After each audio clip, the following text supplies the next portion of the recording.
On our last video, we took a look at the Dorian mode and gave you a 6-step exercise to practice the scale. Well, today we're going to take a look at the Mixolydian mode. In a tonal context, the Mixolydian and Dorian scales are very much related to one another. While Dorian is the perfect scale for minor 7 chords, the Mixolydian scale is perfect for dominant chords.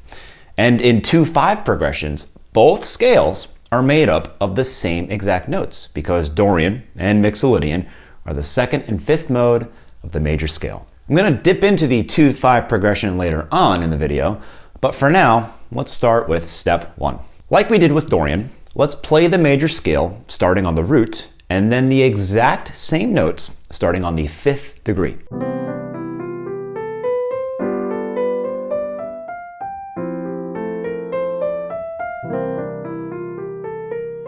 Now, I want you to think of the steps formula of the Mixolydian scale. That's whole, whole, half, and then whole. And pay attention at where the half steps are in the scale. Also, think of the intervals that you are playing. Mixolydian is 1, 2, 3, 4, 5, 6, and flat 7. You can see it as a major scale with a flat 7 instead of a major 7. So in step 2, we're playing the Mixolydian scale in all keys by thinking of these properties.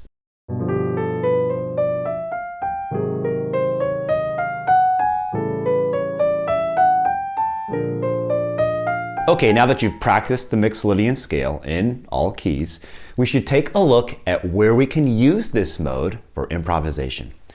As I mentioned before, in a 2/5, the Mixolydian mode is built with the same set of notes as the Dorian mode. So in a D minor 7 to G7 progression, we can use Dorian over the D minor and Mixolydian over the G7. It's important to notice that these are 2/5s targeting a major chord. For 2/5s in minor, we're better off with other variations of Mixolydian, such as the Mixolydian flat 9, flat 13, and others that we'll discuss later in other videos. In fact, in a 2/5, we can just think of and play the Mixolydian scale on the 5/7 and completely ignore the Dorian scale.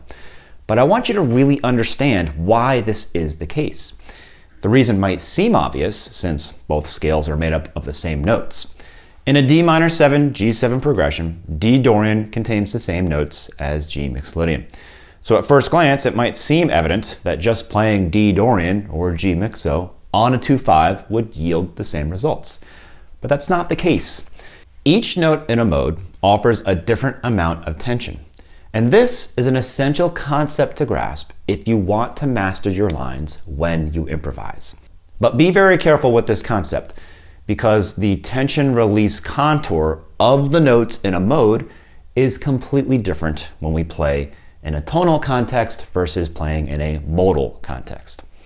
This Dorian mixo duality that I'm talking about right now works best in a tonal context. Before we dive deep into this concept, I want you to practice the following step. Step 3. Over a 2/5 progression, play the 2 minor 7 arpeggio and resolve the flat 7 of the minor 7 chord to the 3rd of the 5 chord. On a D minor 7 to G7, we're going to play this. Now, take it for a spin across all keys.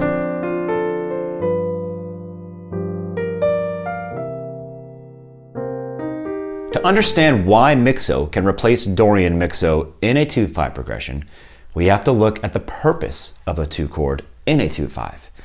Actually, with that last step, you've just trained your ears to understand the use of the 2 chord in a 2/5 progression. The flat 7 in a 2 chord wants to move to the 3 of the 5 chord. The C in D minor 7 wants to resolve to the B of the G7. This creates a subdominant to dominant contour. The 5 chord's purpose, or any other dominant function's purpose for that matter, is to add tension to the progression. And the related 2 in a 2/5 is used as a ramp to get to that 5 chord with ease. In other words, the 2 chord smooths out the tension release contour within the progression. This technique is so effective that we can always interpolate a related 2 chord of any dominant chord. And that works for any dominant chord, primary or secondary. For example, on this C7, we can interpolate the related 2, G minor 7. The C7 is a 5/7 of 4, and we can smooth out the contour by interpolating the 2 of 4 right in front of it.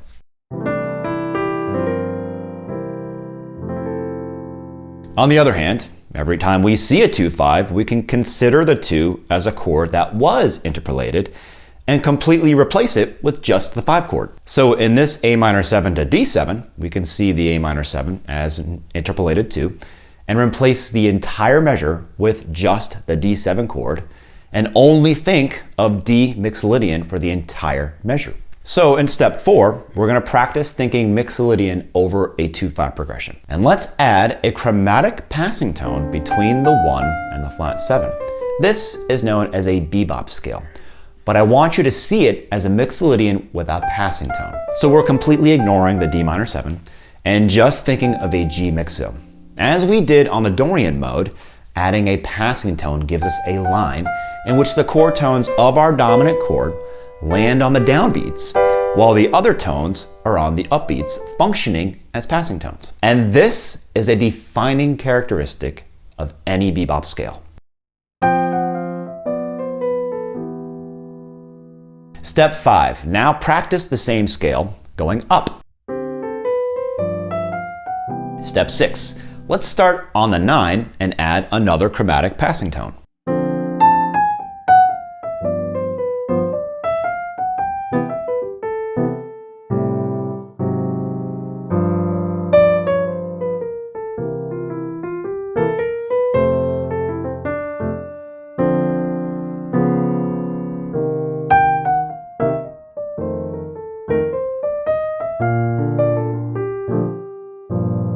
On step 7, we're going to target 2 essential notes in the Mixolydian scale, the 9th and the 13th. These 2 tensions contain the best Mixolydian colors for jazz improvisation.